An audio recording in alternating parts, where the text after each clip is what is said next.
if you're a consumer and you want to take your car to an independent, maybe you don't want to take it to a new car dealer or a corporation, what should you be looking for out of selecting somebody? Oh, that's a fantastic question, Ken. The first thing that I want to make sure that everybody listening who owns a car needs to understand is that you can legally take your car to any proper shop. They've got a business license, they've got licensed technicians, and they can look after your brand new car and maintain your warranty.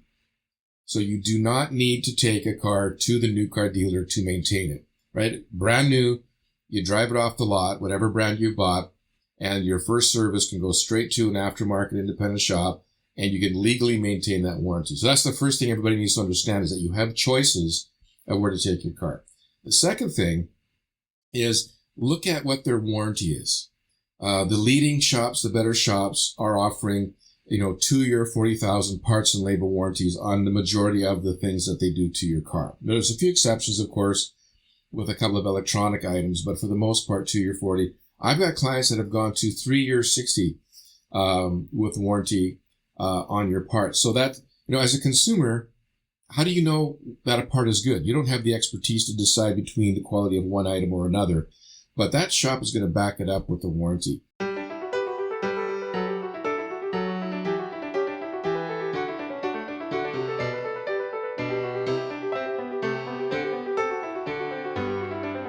Hello, everyone, and welcome.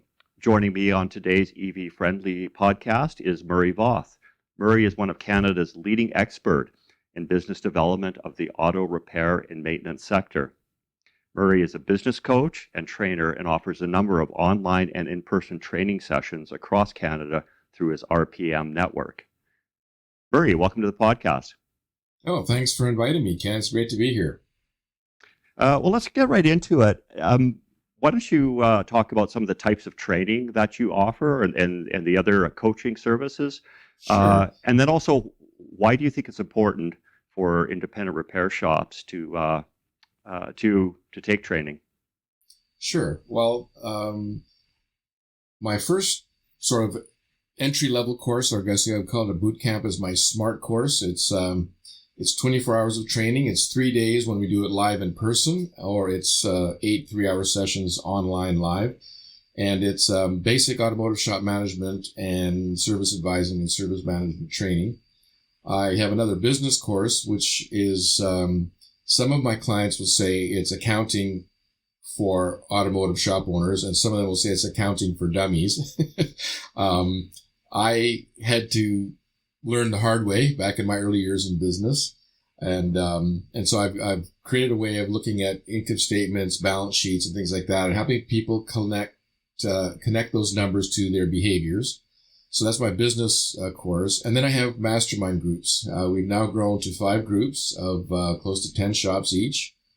We meet monthly, and we go through the numbers in a composite. So it's a tool that they all enter their numbers in the same way. It's a cloud-based app, so that we can compare apples to apples, right? In terms of KPIs, shop to shop, and things like that.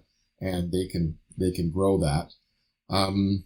There's odd things that I do for people. I've done some Salesforce training for different parts companies.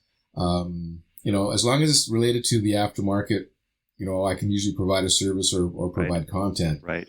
Now, the importance of it, we are talking aftermarket here, but when we talk about our competition, I always tell my clients that the main competition we have is the new car dealership network and the manufacturers. So, for example, I'm not worried about, for my clients, I'm not worried about the other independent down the street, or I'm not worried about, one of the other franchises that's out there. Really, the new car network is our main competition. Now, if we look at some of the positive things they do, because they are known for some challenging behaviors, but some of the positive things they do is they have something called dealer 20 groups. They've been meeting together in groups of 20 dealers for decades. And they use a composite as well. Back in the day, it used to be spreadsheets. I don't know what they're using these days. Even though they're competitors, they advocate for each other. So they join associations, right? So they have new car dealers associations and things like that. We, of course, in the aftermarket have, your organization that I'm a member of, Automotive Retailers Association. We have, other provincial bodies. We have the Automotive Industries Association, but we've really never got together and lobbied the way the new car dealers have, right? So I think this is an opportunity to get the word out to, to join all of our associations and do that. Now, in terms of why is it important, majority of my clients, the shops that I work with, are founded by former technicians turned shop owner. They're very smart people, very hardworking people, but they go into business and a few years in, they're not getting the results that they thought they would get. Their profitability is not there, their productivity, their efficiency is not there. And so that's where we come in, myself, and I have another coach now, Don. We come in and we bring the training and the coaching to get them. So basically we're turning technicians into business owners so that they look at it that way. Right. They wake up in the morning to achieve gross profit and net profit. They don't wake up in the morning to fix cars, right? The mindset is different. Yeah. Right. So it's fair to say that they have a passion for their work. They have a passion for the industry. They just don't have the business acumen. Yeah, for the most part. I mean, some of them do. Some of them have taken college courses. Some of them come from business families, that where they've been brought up in a business. They've been taught basic bookkeeping and basic accounting. But for the most part, they have a dream. They're really good at what they do. And somebody in their family says, well, you should go work for yourself. And then away they go. Yeah. Well, let's talk a little bit about that, because they are called independent for a reason. I know that you do a lot of training for the corporates, for the Canadian Tires, and that. But I think in BC alone, there's about over 2,400 independent shops. Mm-hmm. Yeah. And they're independent for a reason. But could you comment on what is the value of having the independent repair industry as opposed to just having corporations? Yeah. Again, just to clarify a little bit, my work is primarily with independents, with some corporate on the side. Okay. In the independent sector, some of them are part of what are called banner programs. So it's not a franchise; it's more of a branding portion. The benefit of the independent, I think, primarily is the relationship with the driving public, with the client. Usually, you are dealing directly with the owner, or at most, you're one layer away from the owner. You're with a service advisor who then reports to an owner, right? Maybe in some larger independent shops, you might have 2-3 layers, but the owner is pretty much available for the most part. So there's that connection with ownership. When you take a look at some of the bigger franchises and or the corporate stuff or the dealer, you're multiple layers away from the decision makers, right? When you're dealing with that. So I think there's one huge benefit of that hands-on feeling. I think they can pivot faster when it comes to making changes and adapting to what's going on in the industry. The ones that are aware of what's going on, taking training, are part of coaching, whether it's with me, my competitors, or other people that do what I do, they can pivot a lot quicker than corporate and dealerships can in terms of responding to the marketplace. So I think those are some of the big benefits right there. Is there more emphasis too on the relationship building? It's hard to have a relationship with a corporation, but with your local independent, they get to know you, they get to know your car. Is there a value in that as well? 100%. It's back to and I know, this whole medical thing in our country is up for a huge discussions. There's all kinds of stuff going on right at the moment in the news, but it's back to the having your family doctor that you've known for 20 years. The patient is the car, the owner, is the client. But it's that repeat visit. We know the car, we know the preferences, we know their families, we respond accordingly that way. So I think that's a huge benefit. And there is research in the past, this goes back, I'm going to say pre-pandemic, but the research I think still holds. North America wide, almost 60% of the driving public in surveys of what they want in their service experience, 60% say the top priority is they would like a relationship with the shop that they go to. So the independents will going to lead the way on that, hand over fist. It's really about building trust, isn't it? Yeah. Yes. So for the consumer side, if they don't already have an independent mechanic that they take their car to, I think in this day and age of this technological upheaval, it's certainly not like the days of the past where you could, put your ear down to something and listen to it and diagnose it. We need a lot more out of our independence. If you're a consumer and you want to take your car to an independent, maybe you don't want to take it to a new car dealer or corporation, what should you be looking for out of selecting somebody? Oh, that's a fantastic question, Ken. The first thing that I want to make sure that everybody listening who owns a car needs to understand is that you can legally take your car to any proper shop. They've got a business license, they've got licensed technicians, and they can look after your brand new car and maintain your warranty. So you do not need to take a car to the new car dealer to maintain it, right? Brand new, you drive it off the lot, whatever brand you bought, and your first service can go straight to an aftermarket independent shop, and you can legally maintain that warranty. So that's the first thing everybody needs to understand, is that you have choices of where to take your car.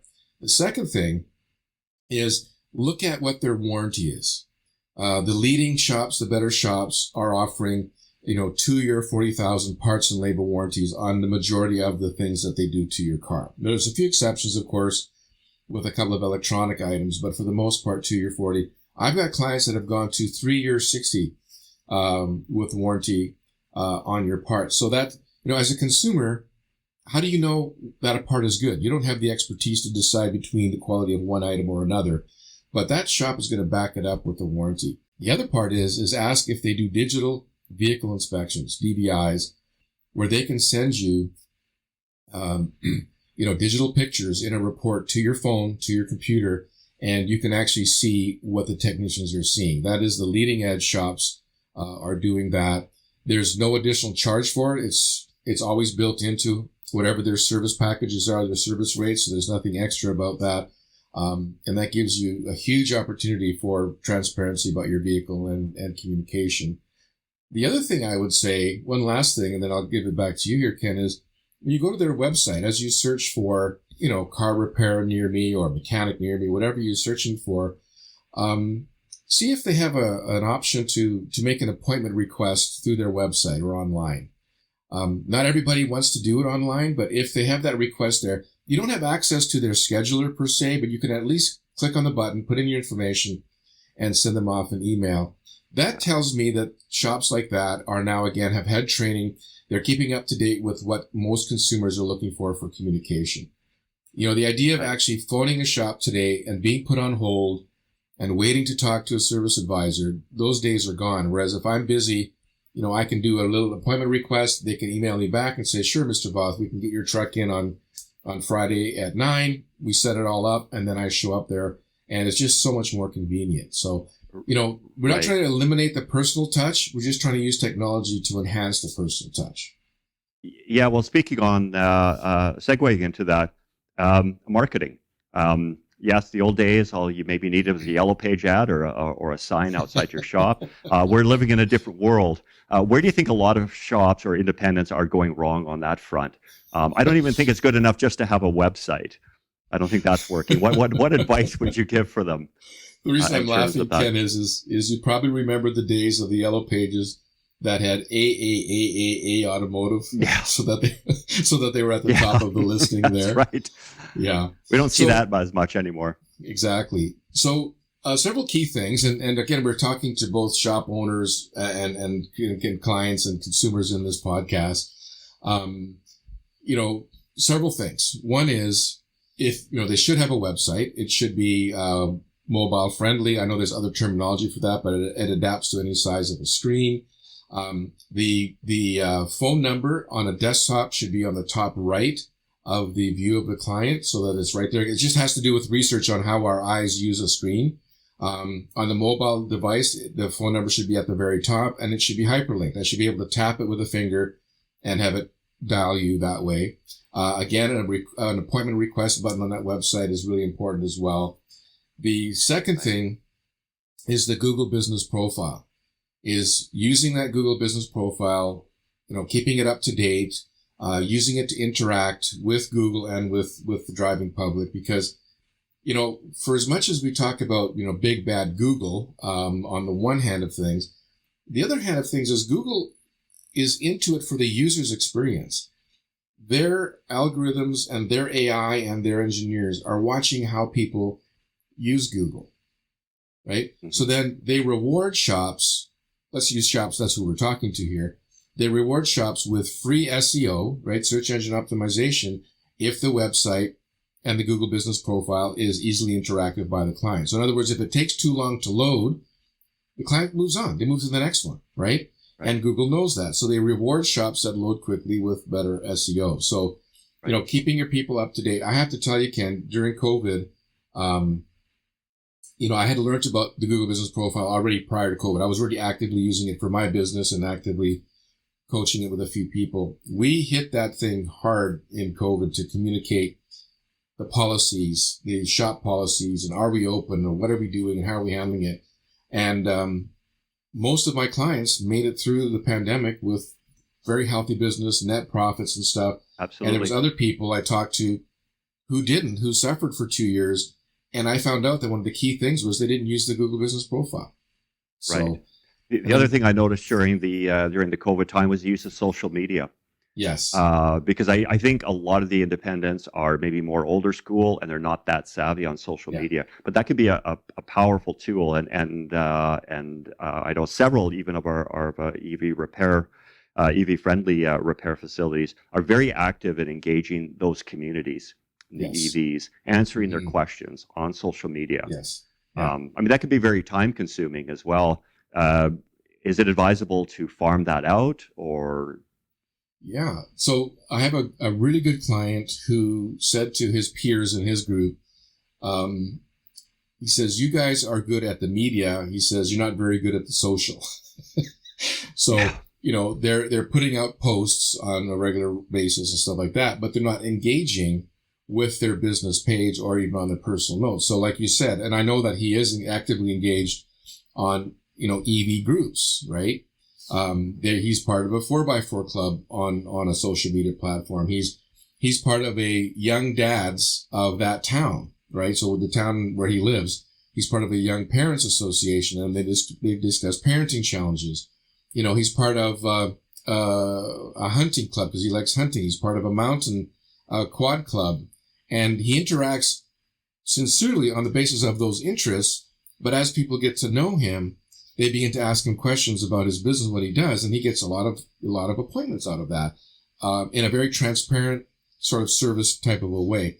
Now, he's very active. That does take time. He figures he spends about 2 hours a day on that, but his marketing budget is very, very small. You can farm out the media part easily and effectively to small agencies. Some of them are as low as $400 or $500 a month, and they can do, send them some content. They can do the posts and all that kind of stuff. I've hired somebody just in the last, I'm going to say 6 months, and it's effective. If these people know what they're doing, you have the right agency. It is really, really effective, and they can do things that, you might not be comfortable with in terms of using all these platforms. So, yeah. Right. But as you said, it can be a cost-effective means of marketing. So I do want to turn to technology, electric vehicles, but also to the automation. What is your advice to many of these independents, even some of the ones that are older? Can you ignore it? Or is this something that you say, look, you can't ignore this. You need to get on this. And if they do, what do they need to do to start preparing for this?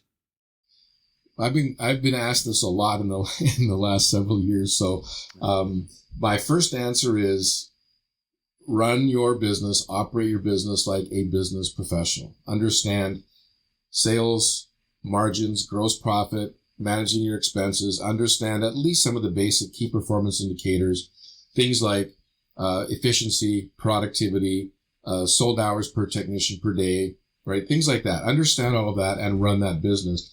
When you're running your business properly, then when challenges and or opportunities come your way, then you can be prepared. So let's say, for example, you hear about the whole hybrid thing, which has been around for a while now, and you say to yourself, hybrid's on its way. There's some hybrid courses for my people. I'm going to invest money in training for hybrid because I see it coming down the pipe.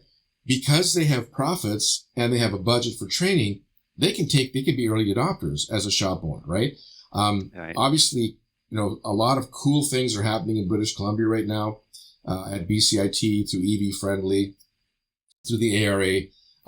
Training courses are now becoming available, right? There's a lot of people I know have been taking some great classes at BCIT.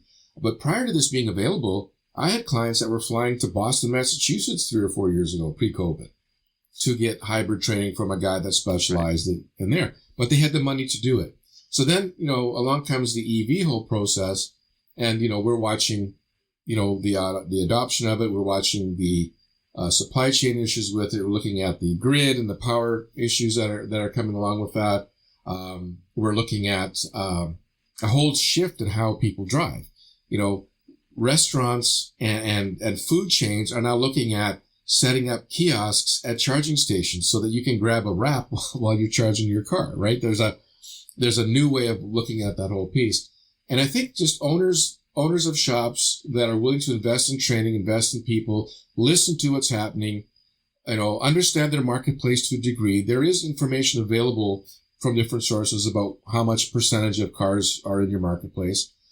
For a shop owner who is in Whitehorse, huge cold weather climate, electric vehicles don't always do the best in the wintertime there. So chances are there's going to be not a ton of them in the next few years there. But Vancouver, you could stop at a stoplight in Vancouver and be completely surrounded by one brand of electric vehicle, right? A lot of Teslas on the roads, yeah. So on that note, because I'm on a roll here now, some of my best clients, Ken, this is what they're doing, is they're going, what are the inroads? What's the first thing that an electric car needs in terms of service and repair? And you know what? Tires. And so what they're doing is they're putting together tire and rim packages. They're researching what the fitments and stuff like that, tire and rim packages, and having those available to market to Tesla owners or to other EV brands that are out there. They're learning, and this is something that, when it comes to the technology part, I would say I'm interested in it. I try to keep up, but because I'm so busy on the management side, I get left behind every once in a while until I do some reading. So I found out just within the last 6 months that the tires made for electric cars are different than other tires. That's right. Because the cars are heavier, right, Ken? Yeah, absolutely. Yes. So now I'm hearing stories of people who are selling tires to an EV and the customer's coming back, it doesn't sound right or it doesn't handle right. And that because the shop didn't know. But, circling back to marketing, one of the things that shop owners who are new to it or not that comfortable with social media marketing is they're always looking for content. And that's content, right? Talk about the changes, talk about the technology, talk about your interests. When you get a set of those tires in, maybe take a picture of the tread or the profile. Maybe if you're taking a tire off like that, maybe take a hacksaw and cut it in half and look at how that tire is built versus a regular tire, how it's built, and talk to people about that opportunity. But the other part of it is people have been, initially when there was talk of EV, oh my goodness, it's gonna, we're gonna lose all this business because there's no internal combustion engine moving parts and all things like that. I do think it's gonna, you're gonna need a few more cars than you did, there's gonna be less work per car. But indeed, some of the things that people aren't talking about is the suspension. So you have a car now that's 10% or 15% heavier than the existing model because of the battery. I might be using, I want to be careful about what percentage, but it is on a truck, it's 2,000 pounds. On a car, it's like 500 pounds more, right? Mm-hmm. And so now your suspension, and the thing for the consumers that are listening to this is you might think that because it's an electric car and it doesn't need oil changes, you might make the assumption that it doesn't need to be serviced. And that can't be further from the truth. At a minimum, in weather like the Lower Mainland, that car should have a full inspection, wheels off inspection, inspecting the brakes, inspecting the steering components and the ball joints and everything like that, make sure that they're safe and things like that, and then replace them as they wear. As soon as we get a bit further north, if I think of some clients of mine in Prince George that are getting into this, what they're finding on both hybrid and EV is with the regenerative braking. So again, regenerative braking is when you use the electric motor to slow the car down rather than actually using the brake pads to slow the car down, and it recharges the battery as you use that to slow down. And they're finding that with the regenerative braking, the calipers and the braking system, due to the winter rust and corrosion and the salt and stuff, those systems are not braking properly in the, once they've got all salted up and corroded, they're not working properly. Yeah. And so it's inspecting and servicing those brakes. So the opportunity for a shop is great. And the information for the consumer is that you still need to have that thing looked at. I think both. I think you're absolutely right. And I think it really is educating and marketing that out and positioning yourself as a leader in this industry. I would also say, I think the one thing too about the tires is no matter how far down we go down this technological rabbit hole, till maybe cars are just driving themselves one day, they'll always need tires. Yes. And I don't really see tires advancing too much beyond how they're made now. There's been a few YouTube videos I've seen recently of airless tires that some of the brands are experimenting with. I've seen those as well. Similar to like the Martian rover, some of those space tools that they have out on other planets and on the moon, they can't have air in the tires for whatever reason, so they've created other things. They'll still need tread. Yes, they're going to need tread, right? So that's always going to be an opportunity to have that car to come in for a visit. And even the you talk about maybe autonomous, that seems to have faded a little bit from how the big hullabaloo of about 5-6 years ago. But and then the ride sharing, was going really, really big. We had a bunch of different brands, and now we're down to, I think in BC, we're down to Moto and Evo, I think, that way. But I've got aftermarket shops, independent shops that have contracts to service the Evos or to service the Motos. And so, they're part of that network of that thought process, right? So as soon as you get a Moto that's now self-driving, if you're servicing the existing Motos, then that'll be a natural lead into servicing the self-driving Motos, right? If that service becomes even, when you have a car that can drive itself, servicing becomes even more important. You better make sure that car is working. And easier, because now you don't have to work around a client's schedule. Now you can just program that car to come into your shop when it's ready. Yeah. We're going to have a crazy future. It's going to be, and it'll always be on time. It won't be late. Absolutely. So one big problem, I do want to touch on this with you, and I know you participated in a lot of the work groups and committees on this subject, and that is labor attraction. It's tough now just finding young people to enter into the industry. It may even be tougher in the future because of the skills gap, because we're going to need specialized people to work on the EVs and more the ADAS and automated systems. What do shops need to do, or what does the independent shops need to do about this? How can they get involved? What do they need to do to help attract and even retain the best? Well, I'm going to put in a plug for the Automotive Regions Association, first of all. Okay. To join that. You guys have a BC Careers site. You're already looking at this issue from the association level. And then I think as a shop, in conjunction with association and or as an independent, elementary schools have career days. Bring your kid to work day, or the parent comes, so you can be, I forget what grade this happened with my kid. It's been a long time, but, I came and spoke to the class about being, owning a gas station and having bays and stuff. And then, another mom was there and she was a medical doctor. And another mom was there and she was a lawyer. And another dad was there and he was something else, right? So we would talk about that. So what we want to do is we want to get in front of people in the elementary school level. Then what we want to do is get involved in junior high, mid school, depending on what school district you're in. And then we want to get involved in the high schools. We want to meet with guidance counselors, the people that are in control of these career decisions. And part of our marketing, we're marketing to the parents of kids who are helping their kids make career decisions and stuff like that. Absolutely. So we're talking a slow burn here, but we're talking, we have to give all these inputs in there. We then need to talk about, having high school tours through our classes, right? I know some of my clients have arranged that. I know clients of mine have when the colleges, so this happened in Alberta, but I bet you it happens at BCIT too. But at SAIT, they had a career day, and you were able to have a free table, a free booth at SAIT as an employer, right?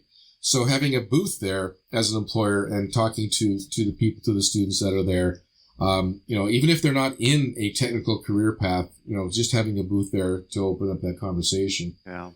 The other part, Ken, is, of course, making sure that we're welcoming women to this industry, making sure that absolutely. we're making it welcome for other people on the fringes of society or racialized people, making sure that they're they're welcome, and that we're taking a look at different learning styles of all individuals, whatever their walk of life is, that part of it. Ken, a couple more thoughts on this, and then I'll turn it back to you. I've started doing shop tours with my clients. Now, we meet on Zoom now. We used to meet live in person, and I've changed it all to a Zoom model. Aside from my 3-day SMART course, which I do a few of those a year in person now, but we're on Zoom. So what I'm having an owner do is we have a meeting like this, we record it, and they walk through their shop with their phone, and we do a shop tour, right? The outside, the service area, the client area, the bays, and all of that. And, I start with volunteers, and it was so funny. At least 3/4 of them all said, well, I don't want to be first. I want to go back and clean up my shop. And I looked at them all and I said, so at any moment, I couldn't come by your place and have a shop tour. And they were all quiet. And I said, think about it. Can you walk your clients to your shop and be proud of it? Right? Or are you just, are you perpetuating the myth of the greasy shop, right? I said, What about technicians? I was just looking at some pictures from a gorgeous shop that I work with, and you could eat off of the floor. It's that clean, right? And I'm thinking to myself, if you can't record yourself and show your peers your shop, why would you attract a technician? I mean, I'm being a little hard-nosed here, but if we want to attract people, we've got to have the nice places to work, not just a nice culture, but the cleanliness and the rest of it. And then one last point, Ken, I know I could be long-winded, is you're very right about the mix of skills that we're looking for, because we're looking for somebody who has that mechanical aptitude, that can look at something mechanical, take it apart, reassemble it, can understand how it's wearing, but then the ability to use computers, use electronics to diagnose all of that. And maybe shops will be, a mix of individuals that are purely technological and mix that are more mechanical. I'm kind of seeing that happening now, but I know there's young people out there that have that mix, and it's just a matter of us getting in front of them and saying, hey, we have a perfect place for you to work, where you can have the fun of the hands-on and the fun of the tech at the same time. Yeah, that's absolutely that's an excellent point. It's also the transitional skills. So we're just sort of on the cusp of the technological revolution in transportation, if you want to call it that. But even someone coming in now at age 20, it's going to be a different environment at age 40. They're going to have that aptitude to be able to transfer into that. And we need to be on the lookout for that. And I agree with you as well. It's about changing values. The old days of the greasy workshop, they're gone. And it's also about flexibility and schedules and a whole host of things I think these shops have to adapt to. Yes. Mm-hmm. Speaking on that, I do worry about the future of the industry. The bulk of the independents, let's face it, it's the mom and pop shops. Young people coming in, taking over the family business. We're seeing much more consolidation in the automotive industry in general. Is the future bleak, or is there a future for the small mom and pop shops? I don't think the future is bleak. We've been in a very adaptable industry. Have there been losses and attrition? Has there been pain, financial and otherwise? Yes, there has. I would say that we're going to need to, the cost of real estate is really one of our biggest challenges for a small place, how much it costs to lease a building or own a building. In Vancouver itself, we've lost dozens of shops, not because they weren't profitable, but because they could sell it for condos for and then retire, right? And then just close the Right. place down and build condos. So a few things, again, back to some fundamentals. The existing older group need to be working on their succession plan immediately. It doesn't matter if you're thinking 1 year or 10, start getting that stuff in place. And I'm very proud to say that is one of our key things that we're doing. And Don, who's joined me, is basically a succession plan specialist, because he sold his shop successfully and did it really, really well. So getting that transition to a younger generation of business owners, we're seeing people who are non-automotive buy them. I know of a guy that is in the software world, bought a shop in Ontario. He has a software company, but he sees the value in bringing systems and software to an automotive shop. So there's outsiders now looking in at the gross profit opportunity of an automotive shop as a profitable place. So succession plan is the first piece. The consolidation, I think, is going to happen regardless of what we think. I think some of the consolidation that I'm seeing is very positive. The employees are keeping their jobs when the shops are bought by some of these groups. There's more of a career track when you're in a larger group of shops. Now you can work your way up to being, a general manager, maybe a territory manager of multiple locations. Right. But the other part too, and I guess this goes back to your question about other employment opportunities maybe, or bringing people in, is once you hit that 37 to 40 or 45 and your elbows are sore and your knees are sore from, working on cars and the concrete floors and stuff. I mean, there's all kinds of jobs as parts representatives, technological representatives, technical trainers, working with associations. Like, there's all kinds of different opportunities out there where this can be a really nice career track until somebody would choose to retire. I absolutely agree with that. And I think this is the message, one of the messages that we really have to get out to the young people. This is a career, and it can lead into so many different and exciting areas. Just because you start off becoming an automotive technician, you're going to be doing that in 20 years. It could be something else completely. So just in some final thoughts, Murray, what is the one, if you could only give one piece of advice to an independent shop that's maybe listening to that now, what would it be? Understand your business, understand your numbers, learn them, know how to move the systems that change them. And if you can do that, you can adapt to whatever technology is approaching you, because the business principles are going to be fundamental to whatever happens. Sales are sales. Gross profit is gross profit, right? Net is net. Expenses are expenses. And if we keep that under control and learn all that kind of stuff, I believe we could be hugely profitable in the future. All right. So if somebody wants to get a hold and inquire about your training, how do they get a hold of you? Well, there's I don't know if you still do the www, but nobody says that anymore. No, I know. Murray, don't think, yeah. rpmtraining.net is the website. There's a contact page there, or they can email me at murrayvoth@rpmtraining.net. I answer every single email. I might not answer quickly, hopefully within 24 hours. And you can ask me questions if you're a shop owner, business management, and stuff like that. If for whatever reason, as a consumer, you're very curious about what I do and you're looking for a good shop where you live, hopefully I can send you to somebody. So all right. That would be my pleasure to do that as well. Well, Murray, thank you for joining us on the EV-Friendly podcast. I look forward to seeing you in person. I think you'll probably be at our next annual general meeting in September. One of these very rare in-person events that we actually hold these days. Yeah, exactly. And it's going to be in my neighborhood, so I'm going to be there. Yeah, that's right. Sure. It's in your backyard. Oh, right on. Well, thank you. That's awesome. And best of luck. My pleasure, Ken. Thank you. Thank you for joining us for today's podcast. If you've enjoyed today's podcast, please like and subscribe to our YouTube channel.